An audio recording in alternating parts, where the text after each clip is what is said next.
क्या आज तक तुम कभी किसी के नजदीक नहीं गई? हैरानी के साथ विक्रम ने जब ये सवाल माही से किया तो माही ने ना में गर्दन हिलाई और विक्रम की तरफ देखने लगी। विक्रम ने दोबारा पूछा, ये तुम्हारा फर्स्ट टाइम है? यस, फर्स्ट टाइम, लेकिन मैं कर सकती हूँ। ये बोलते हुए माही ने अपनी ड्रेस की जिप अनलॉक कर दी। खुद को दोनों हाथों से कवर करते हुए विक्रम की तरफ देखा। विक्रम ने माथे पर बल डालते हुए एक गहरी सांस ली। फिर बेड की साइड वाली ड्रॉर से एक पिंक कलर का वाइब्रेटर निकालकर माही को दिया और कहा, मुझे इंतजार करने की आदत नहीं है, इसे यूज करो। माही ने हैरानी से उस पिंक वाइब्रेटर की तरफ देखा और मन ही मन सोचा, क्या है ये?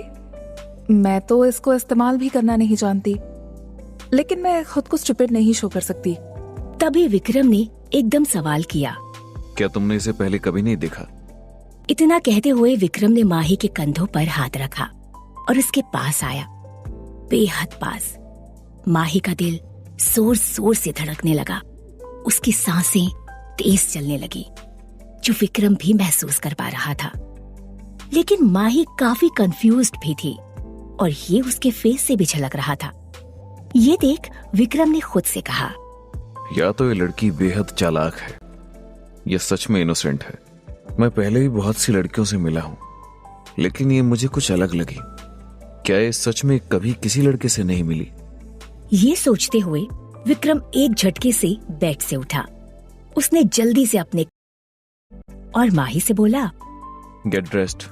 विक्रम को इस तरह बात करते हुए देख माही घबरा गई। उसने खुद को बेड पर रखी चादर से कवर कर लिया और हिचकते हुए विक्रम से पूछा, मिस्टर, मैं आपके जवाब का इंतजार कर रही हूँ। क्या मैंने टेस्ट पास किया? माही बीमार थी और उसके पास लाइफ के कुछ ही साल बचे थे। इन 4-5 सालों में वो किसी के प्यार में डूबना चाहती थी और उसकी ये तलाश विक्रम पर आकर खत्म हुई थी। जबकि विक्रम एक रईस ज्यादा था जो लड़कियों को सिर्फ मन बहलाने के लिए यूज करता था। विक्रम ने इरिटेट होते हुए कहा, नहीं, तुम फेल हो गई हो। ये सुनते ही माही शॉक्ड रह गई। उसने हैरानी से पूछा, लेकिन क्यों? क्या मैं सुंदर नहीं हूँ? आपने जो कहा मैंने वो किया। मेरे टेस्ट पास करने की भी तो शर्त यही थी ना? मुझे लाइफ पार्टनर नहीं, टाइम पास चाहिए। और तुम तो वर्जिन हो। मैं बाहर गार्डन में तुम्हारा इंतजार कर रहा हूँ। इतना बोलकर विक्रम वहां से चला गया। माही शॉक्ड बैठे की बैठी रह गई। उसने आंखों में आंसू लिए कमरे में इधर उधर देखा, फिर खुद से बोली, मैं मरने से पहले किसी के प्यार में डूबना चाहती थी। तुम बिल्कुल मेरे सपनों के राजकुमार जैसे थे। ये सोचते हुए माही ने अपने दोनों हाथों को चूमा और खुद से बोली, तुम्हारा पहला टच, तुम्हारी खुशबू, तुम्हारा वो पहला किस मुझे पागल कर रहा है। फिर माही ने चादर पर पड़ी सलवटों को छूते हुए कहा, मेरे शरीर से आती तुम्हारी स्मेल मुझे क्रेजी किए जा रही है। I really love you. इतना बोलते हुए माही ने खुद को अपने हाथों के घेरे में बांध लिया और एक गहरी सांस लेते हुए बोली, नहीं जानती कि मैं क्यों फेल हो गई और किस बात ने तुम्हें मेरे इतने करीब आते हुए रोक लिया। लेकिन तुम मेरे सपनों के राजकुमार हो। आज नहीं तो कल मैं तुम्हें पाकर रहूंगी। तुम मेरी जिंदगी के पहले और आखिरी इंसान हो जिसने मुझे वो खुशी दी जो मैं बता नहीं सकती। फिर कुछ सोच समझकर माही एकदम से खड़ी हुई।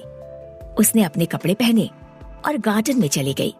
वहां उसने विक्रम से पूछा, अगर मैं एक एक्सपीरियंस्ड वुमन बनकर आऊं तो मैं ये टेस्ट पास कर लूंगी, ऐसा ही कुछ कहा ना आपने?